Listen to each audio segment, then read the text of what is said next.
Hi everyone, it's Mrs. Messner here again today. And today I want to talk more about what we talked about last week. You remember last week we read a book and talked about empathy.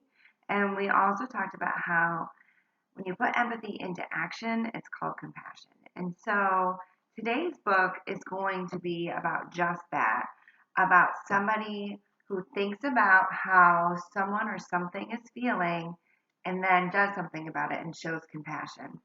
Today's book is called Bug Zoo. And Bug Zoo is written by Andy Harkness. I think you're really going to enjoy this book.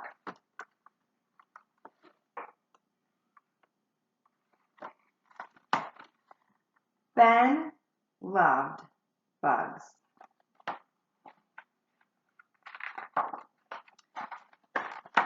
He loved armored, teeny, leggy, greeny bugs. One day, after a trip to the city zoo, Ben got an idea.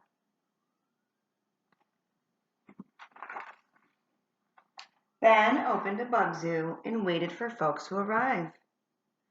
No one came.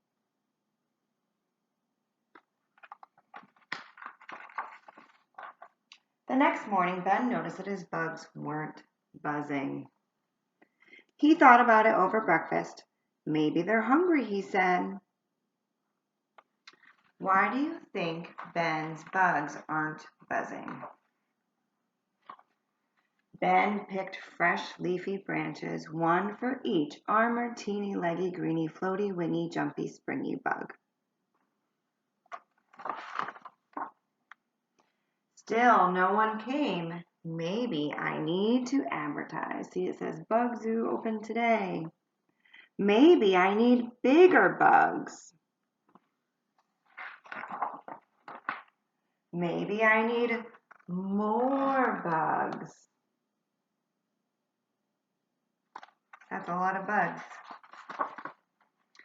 Still, no one came. That night, in the glow of the moon, Ben spied a Luna moth. Can you see it? It's right here.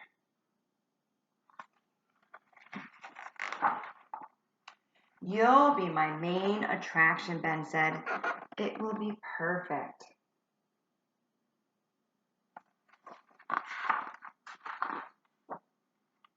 But it didn't feel perfect.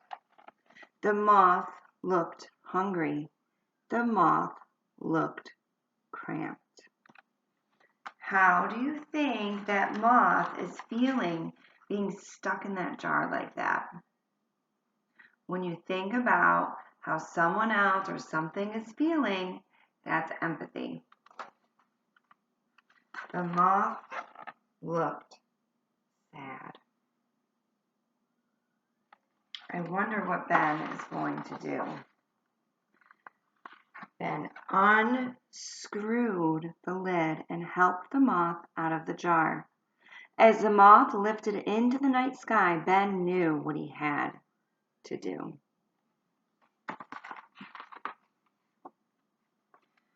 Ben released each armored, teeny, leggy, greeny, floaty, wingy, jumpy, springy, crawly, tiny, spotted, shiny bug. See all the bugs that he's letting go?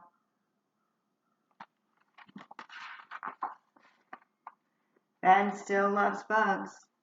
He loves watching them play in the air or on the trees and in the grass and all of those jars. Ben found the perfect use for them. The end. So, it's a short book, but I think it gives us a really good idea about how Ben had empathy for the bugs, and he also showed them compassion. And so, empathy is when Ben was thinking about how do those bugs feel being trapped in those jars like that? Did the bugs like it? They were sad, they were hungry, they weren't happy. So he thought about how the bugs were feeling, especially that Luna moth, and he decided to let them go. And when he let them go, he released them into the wild. that was how he showed compassion for the bugs. So when you see your friends and your family, or maybe your pets at home, you can watch them to kind of think about how they're feeling in different situations, and then show them compassion by acting and how they might feel. So maybe your sister or brother is sad and you try and cheer them up, or maybe your dog is lonely and you spend some time snuggling or petting him. That's ways to show compassion. Maybe you see your parents are tired or frustrated, and so you say, "Hey, can I help you by cleaning my room?" or do a really good job with your home learning without having a fit. Those are all good ways to show compassion to the people in your lives. So I hope that you'll find a way to show compassion to someone that you love. And I also hope that I'll see you all again soon. Bye now.